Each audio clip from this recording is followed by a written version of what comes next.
লাগবে 10 টাকা। কেন? বলে হজরত হোসেনের তাজিয়াটা ভাসাবো। আমরা ঠাকুর ভাসাবি না এটা ভাসাবি? শুনেলেন সাইডে ওই ঘাটের পাশে ভাঙা একটা তাজিয়া নামাইছে, আর এক হারামখোর মদ খেয়েছে, মুখ চিড়া আছে, বুক চিড়া আছে, গাড়ির কাছে এসে বলছে পয়সা লাগবে 10 টাকা। কেন? বলে হজরত হোসেনের তাজিয়াটা ভাসাবো। আমরা ঠাকুর ভাসাবি না এটা ভাসাবি? শুনেলেন কিছুদিন আগে হিন্দু ভাইদের একটা পরব গেছে, সেটার নাম রথযাত্রা। হয়েছে না হয়নি? এই রথযাত্রা আর তাজিয়া দুটোর মধ্যে কোনো পার্থক্য নাই আমার কাছে। কষ্টটা বলে দিই কোথায়। ইলম না থাকার কারণে, অথচ আপনারা এতগুলো মানুষ এসে বসেছেন।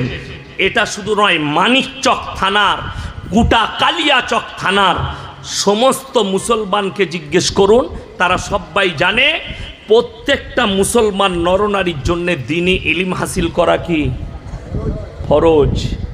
আপনি এটা জানেন? এখন যদি সমীক্ষা করি, 98% মুসলমানের কাছে দ্বীনি ইলম নাই। ঠিক বললাম না ভুল বললাম? একদম বাস্তব কথা, নেই। ওই জন্যে মুসলমান আজকে পদে পদে মার খাচ্ছে। না এদের কাছে দুনিয়াবি শিক্ষা, না এদের কাছে দ্বীনি শিক্ষা, এদের কাছে এডুকেশন নাই, না এদের কোনো মাথা আছে। এদের মাথা কি?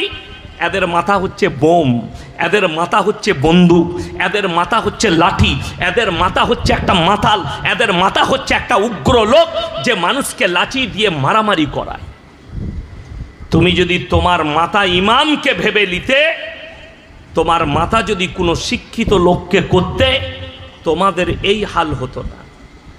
আজকে বড় কষ্ট লাগে, দুঃখ লাগে।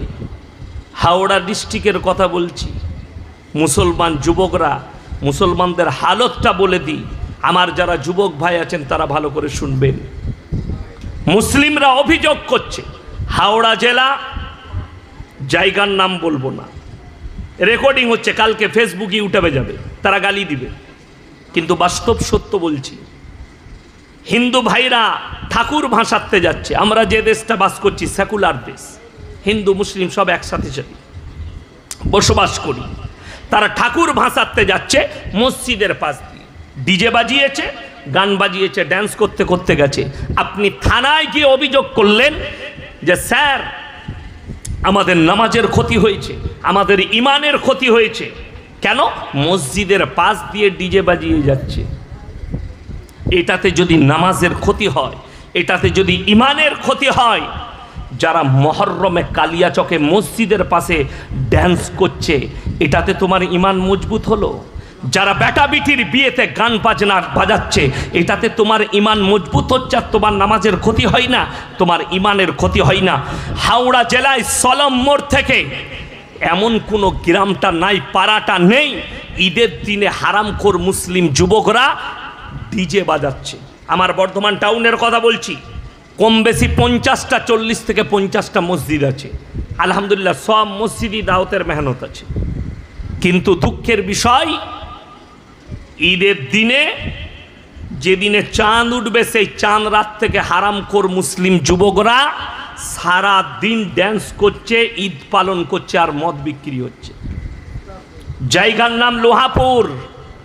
এই রোডের ওপরে, আমি লোহাপুরের ওপর দিয়ে এলাম, নাম শুনেছেন না শুনেননি?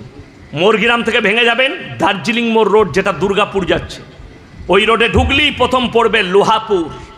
বহুত বড় মাদ্রাসা আছে, আমি জলসা করেছি ওখানে।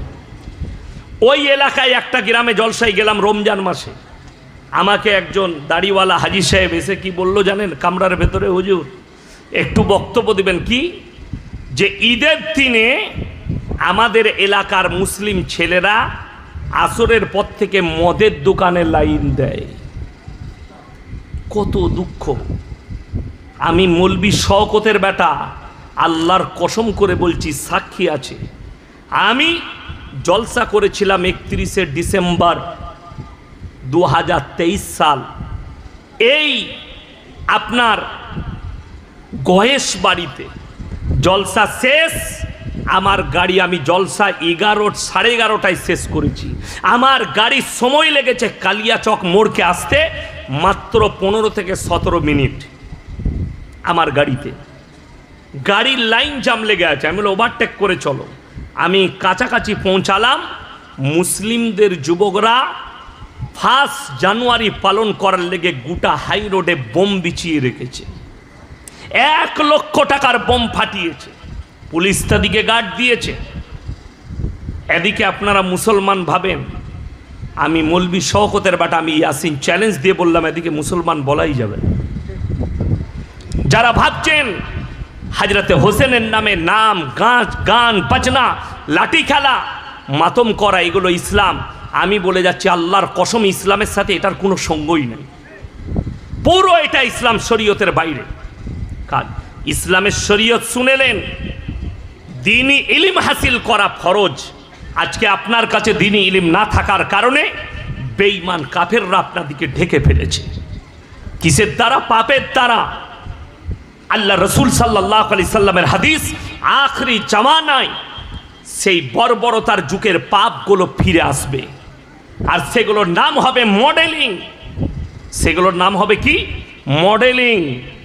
আপনি অবাক হবেন যে মডেলিং কিভাবে নাম হবে, আপনি অনুভবই করতে পারবেন না। আপনাকে বলে দিই, বর্তমানে যে পাপটা এসছে, 1 নম্বর বড় পাপ হচ্ছে সমকামী, যেটা দ্রুতভাবে ছুটছে। কোন জেলাগুলোই বেশি শুনেলেন? মুর্শিদাবাদ, মালদা, নদিয়া, 2 24 পরগনা, বর্ডার এলাকাগুলোই বেশি ছুটেছে। কেন? পার্শ্ববর্তী দেশ